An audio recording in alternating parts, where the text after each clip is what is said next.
Don't hang up that phone. We've found what you're looking for. Welcome to the Let's Talk Cabling Podcast with Chuck Bowser, RCDD. Well, seeing how we're pulling Category 6A, the most powerful twisted pair in the world, you gotta ask yourself this one question. Did I pull 295 or 300 feet? Well, do you feel lucky? Do you, punk? What exactly does RCDD stand for?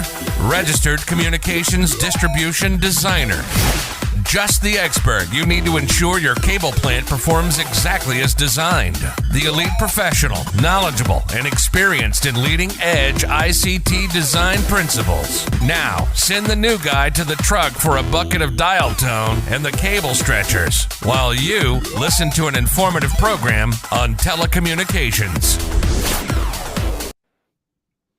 Thursday night, 6 p.m. I feel like I'm supposed to be somewhere. Where am I supposed to be? Oh, yeah, After Hours Live with Chuck Bowser. That's right. Jeez, I totally forgot. Yeah, as if I forgot. I will never forget that kind of stuff. Tonight's going to be a good show because I'm doing something different. About a month ago, I'd put out whenever I finish a show, those who leave comments, like especially on LinkedIn, I send you a thing, say, hey, thank you for being on. Hey, what can I do better? And somebody said, Chuck, you should do an interview on the Thursday night show. I was like, dude, I like that.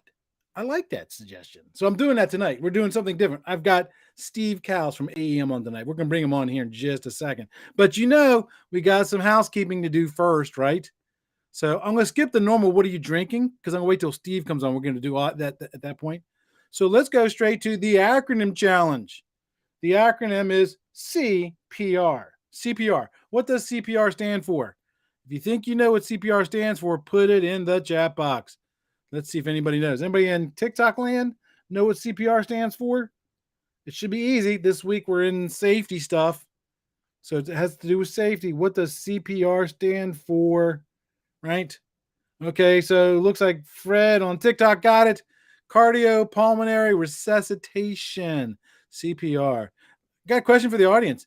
Anybody certified in CPR, right? Anybody certified in CPR? So I know I am. Did you know there's a difference between baby CPR and full-blooded CPR? There is.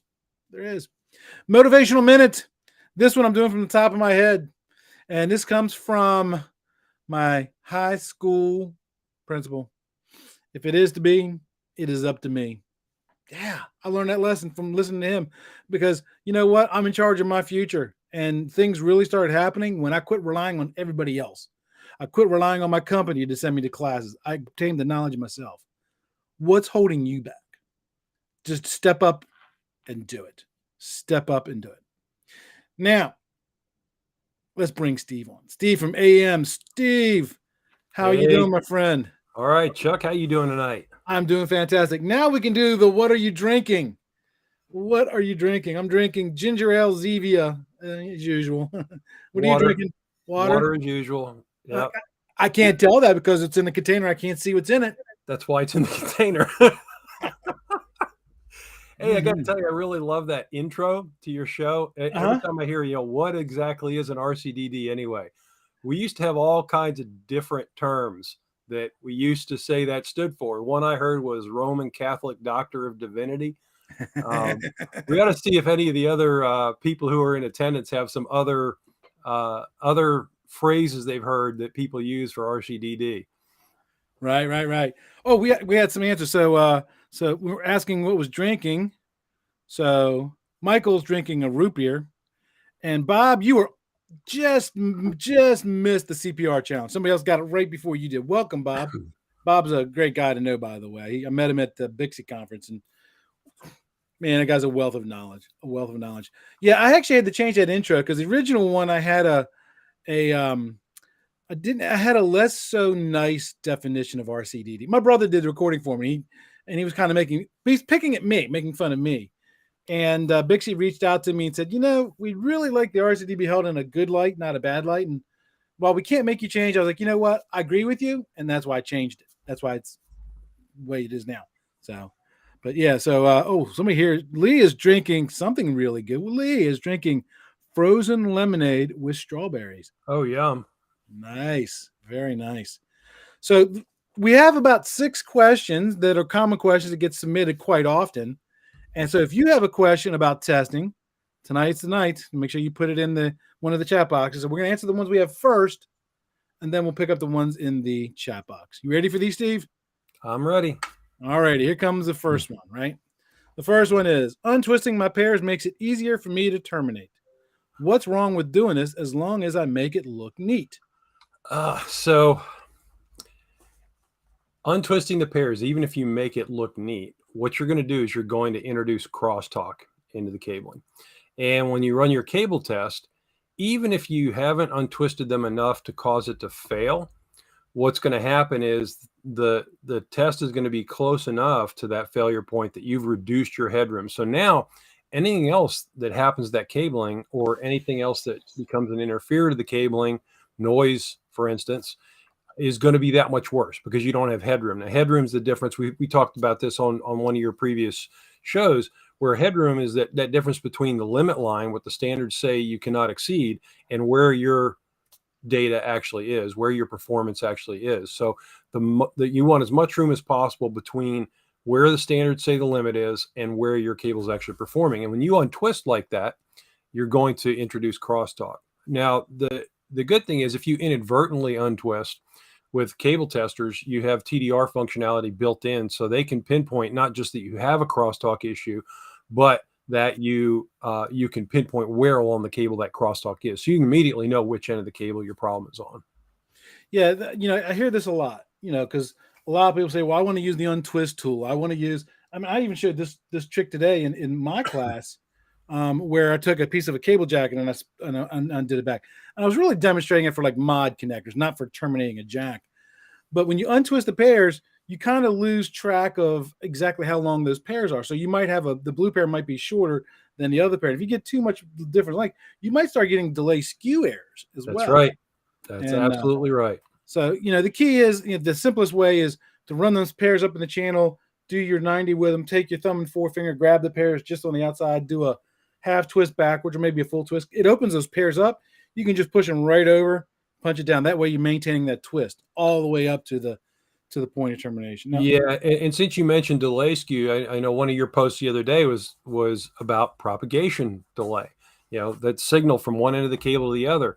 So the delay skew, in case there's anybody that's tuned in that's not familiar with it, delay skew is how much longer that signal takes on one pair to get from one end to the other versus another pair. And if there's too much difference, then you start to have problems. Yes. I'm gonna put you on the spot. How many nanoseconds does it take the signal to get from the transmitter to the receiver? You stumped me. I stumped the expert.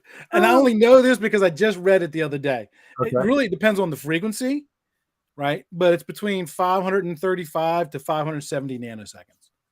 Gotcha. And the higher the frequency, the faster that's going to get there. But the other thing is, the higher the frequency, you also have, and actually I'll reverse that, the higher the frequency, the longer it's going to take to get there, because the attenuation is greater at a higher frequency than it is at a lower frequency. So, right. So you run into that issue with frequency. So that's why there's a variable there. And people always wonder, why are you always reading the TDM, Chuck? Why don't you do something fun? I do that. I find that fun. I find tidbits of information like that. So, all right, here comes the next question. You ready? Okay. All righty. This one is, why can't I mix different categories of cable, jacks, and patch panels? So there's 2 ways we can approach this, right? Yes. We can approach it as in categories in like category 5E, category 6, category 6A, or one connectivity manufacturer for the connectors, another different connectivity manufacturer for the jack, and then a third one for the cables. Let's address all of those. And quality. Yeah, not just category, but quality. So so the first one, the different categories. So the rule of thumb has always been, since we first had categories back in the 90s, way back in the dark ages, is that your chain is only as strong as your weakest link. So if you put in, Cat 6A cabling and Cat 6A jacks at the telecom outlet, but you put a Cat 6 panel in, the best case is you've got a Cat 6 system now. Worst case is that panel, because it's a different category, and the cabling being a different category, 6 versus 6A, you may induce some return loss in there now. So now you've got a compounded problem. Not just is it now only going to be Cat 6 at the best, but now you've got some return loss potential there as well. Same reason you don't put, I've even seen this and tested this out. You have Cat 6A system, plug a Cat 7 patch cord into it. It's supposed to be rated Cat 7 off of Amazon. Huge return loss issues. I plugged in and I couldn't get a 10 gig test to pass on it. Swap that Cat 7 patch cord out for a Cat 6A patch cord that I knew was a good quality. 10 gig runs fine. So that's the first part, the categories. And then you get into the different manufacturers. So manufacturers design their systems when they and this is why they look at it with warranties, when they warrant a system. They've tested this stuff. So when you see one manufacturer and another who advertise their products together, they're not just doing that as let's team up and sell this. They've tested the products together. They know that these products, when installed properly, are going to transmit that signal properly. They're going to handle that. If you just start grabbing any old products, in theory, because everything is standards compliant, it will all work together. But it doesn't necessarily mean it's going to work well. And that's the thing. When you run the test, you've got a system that's designed to work together. We talked about headroom earlier. When you run that test, you're going to have a lot more headroom than if you just hodgepodge mix, 3 different manufacturers together that are designed to function together. So that can cause problems, and it can also cause issues again with return loss. It can cause, depending on the quality of those products. We've all seen situations where there's some very, very low end products out there that you might have some copper clad aluminum cabling, for instance, and that's horrible. It introduces resistance issues, resistance on balance issues, all kinds of issues. And you can run into situations where if it gets close to the limit for length, for instance, now all of a sudden you start seeing a delay failure, or you start to see an insertion loss failure, even though it hasn't yet exceeded that 295 feet allowed by the standards for your permanent length. So, yeah. You and I talked about headroom before. When we did this show where I did a comparison between cable connectors from the big box store versus a tier 1 manufacturer, and we talked about headroom and stuff like that.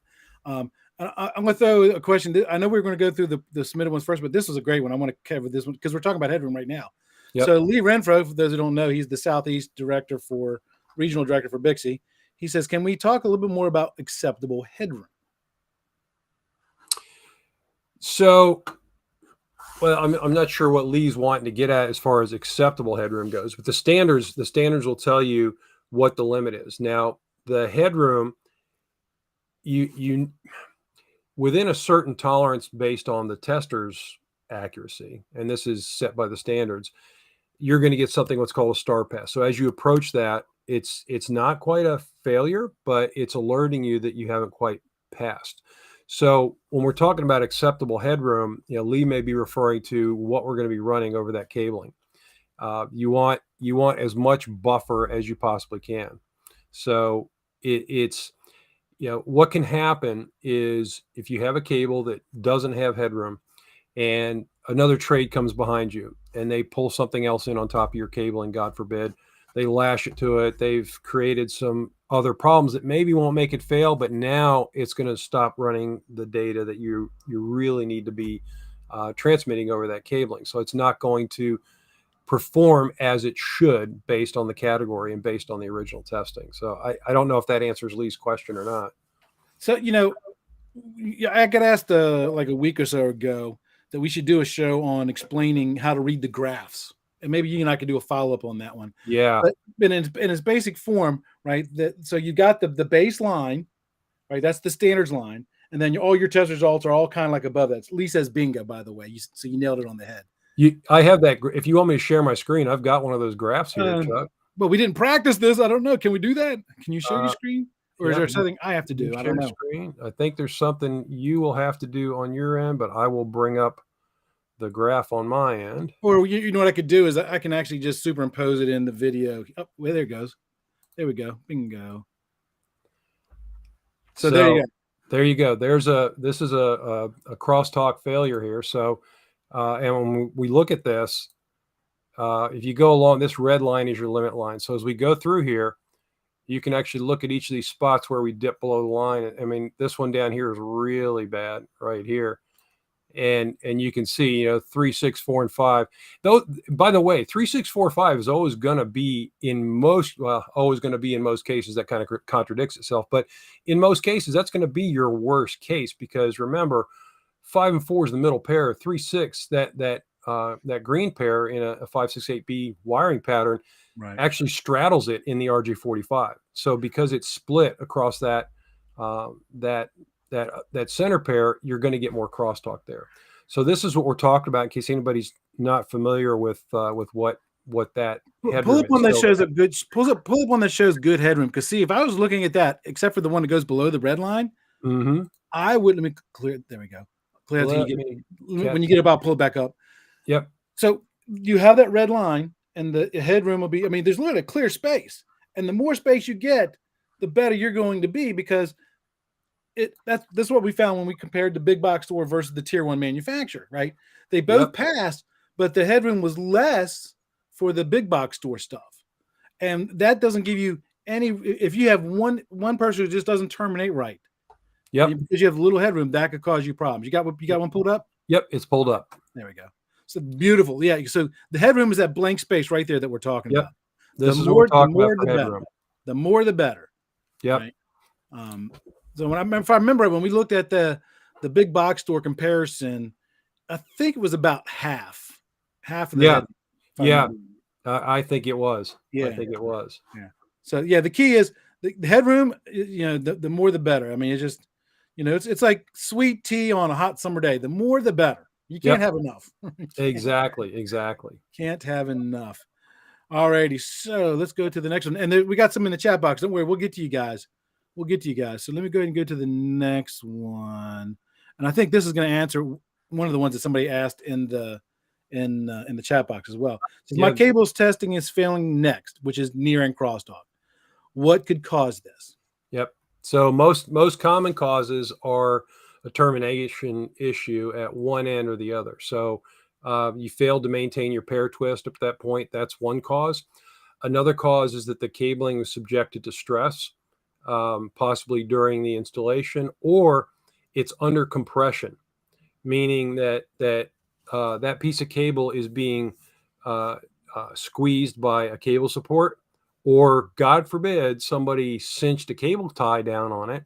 Remember way back when everybody used cable ties everywhere, but if you crush a cable with a cable tie, you're going to see crosstalk.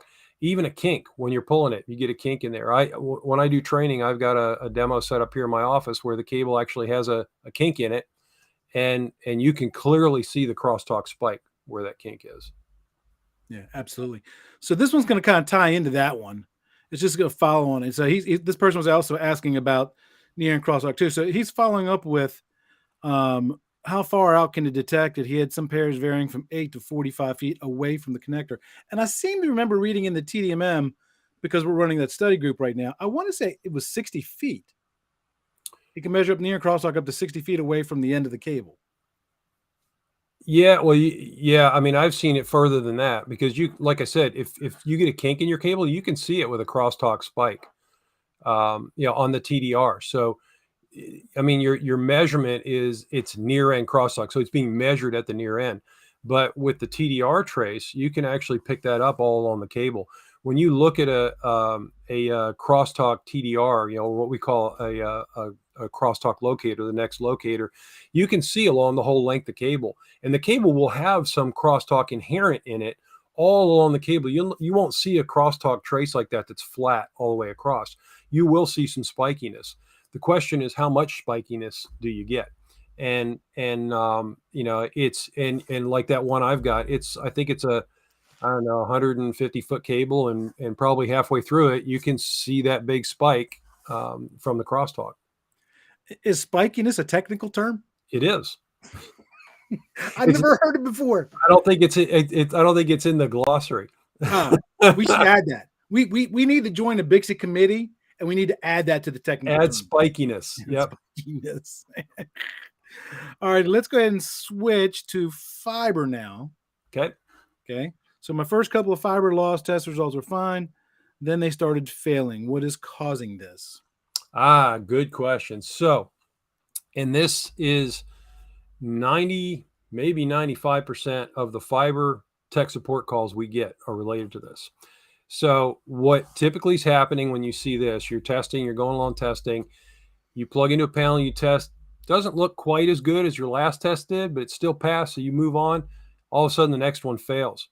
What's happened is you haven't followed the golden rule of inspect it, clean it if it needs it, and inspect it again. And this doesn't just go for the test reference cords on your tester. A lot of people think, oh, I cleaned all my cords, I'm plugged in, I'm good to go. But it also goes for the installed connectors in that panel that you're testing at both ends. You need to inspect those connectors before you plug into them. And yes, it is time consuming. But what's happening in this case is you've picked up a little bit of dirt, dust, whatever, from one port, move to the next port, all of a sudden your results drop a little more. By the time you get to that next port, all of a sudden you're starting to get failures, and everything beyond that point fails. Almost every time when this scenario happens, it is related to the cleaning of the connectors. Yeah, absolutely. On TikTok, Cable Connection says, Steve is a Jedi. The question is, which side of the Force am I on? Does it matter? A Jedi's a Jedi. Yeah. Right? All right, let's go ahead and look at the next one here. Why is my cable passing if it's longer than 100 meters? Good question. So the standards give you a buffer, and it's based on the general accuracy of certification testers. So you have a 10% leeway in that. So you may see if you're doing a channel test, you could see, instead of 100 meters, you could see 110. And before you're going to start to fail. So there is a little bit of buffer built in there. Now, this brings in another good question. And you and I were talking about this the other day. I had a situation where NVP comes into play. So customer was failing. They were failing because of delay, which is usually related to the length of the cable. And NVP may have very well been the issue. The NVP value they were using was a few points off from where it should be. If your NVP is set incorrectly, not only will your length measurement be inaccurate, but as you get to longer lengths, what happens is you look at the length measurement, you go, oh, my cable's within tolerance, but in reality it's not, or it's really close to not being within tolerance, and it's going to fail delay. And you can get a cable that gets really close to that limit and still fail delay, because different cables are manufactured differently. One brand is different from the next. Even different model numbers within the same branding can have different performance when it comes to that delay over the length of that cable. Great answer. I don't have anything to add to that one. You did such a thorough job on that one. All right. Let's just go to the next one, and I'll take this one. Why do I need to label my jacks, plates, and patch panels? Because you're a professional. Nice. That's why. You're a professional. Now, the patch panels do have numbers on them. If it's a 24-port panel, it's got 1 through 24. What some people do is they will label by room numbers. They'll label by sequentially, and they'll generate labels and put it on there. That's fine. I find it easiest just to label the patch panel, whatever rack unit it is. So if it's in the very top, rack unit 45. So you're putting one little small label, and then you're using the labels that are already on the patch panel, which will never fall off. Now, that does make it a little confusing for the people out on the floor who may not look at 4501. What the heck? But if you explain to them and show them, it makes it super easy. It's just going to make your job easier as a technician. It's going to make the service technician's job a lot easier if it's labeled and labeled correctly, so they can easily find stuff. One of my biggest pet peeves is when people label by room numbers, right? If you got two jacks in a room, you generally label them 105A, 105B, 105.1, 105.2. If 2-3 years later you come back and put a third drop in that room and you're labeling by the room numbers, you're going to label that 105.3 or 105C. Where's that one show up in the panels? Nowhere near the others. Exactly right. That's the exact right answer. Many people will say, well, it's at the end. Maybe not. They might have added cables after that. Yeah. Right. So that's, you should always label. So, Yep. all righty, let's go. Let's take the next one. Dun, dun, dun.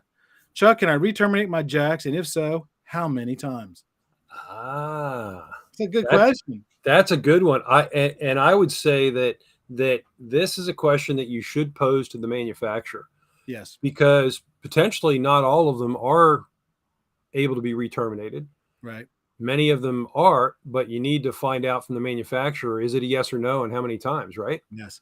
This is such a great question. For those who know me outside of the Let's Talk Cabling podcast, you know that I work for a connectivity manufacturer.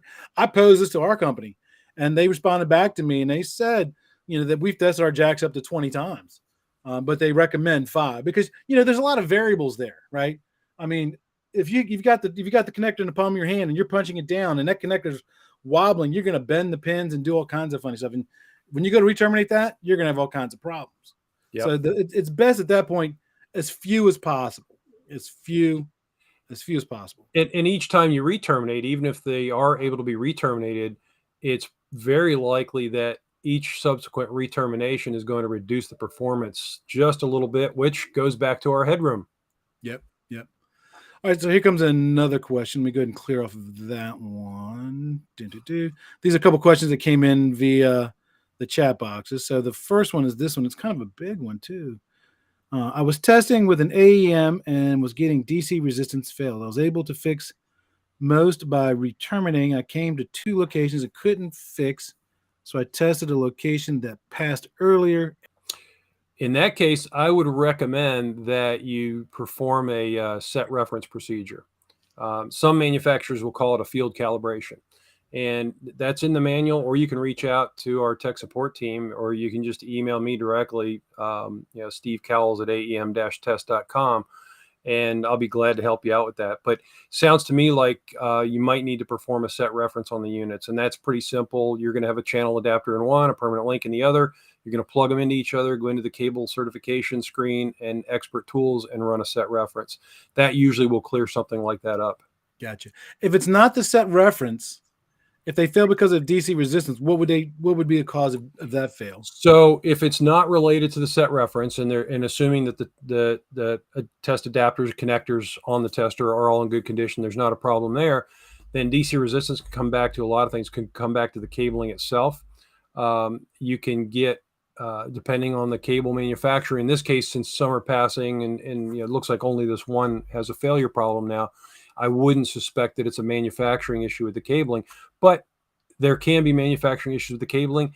Terminations can lead to resistance issues as well. So not only can a termination with untwisted pairs result in crosstalk, but you can also see some resistance changes in there too. And I'm curious if that resistance failure was a loop resistance failure or a DC resistance unbalance failure.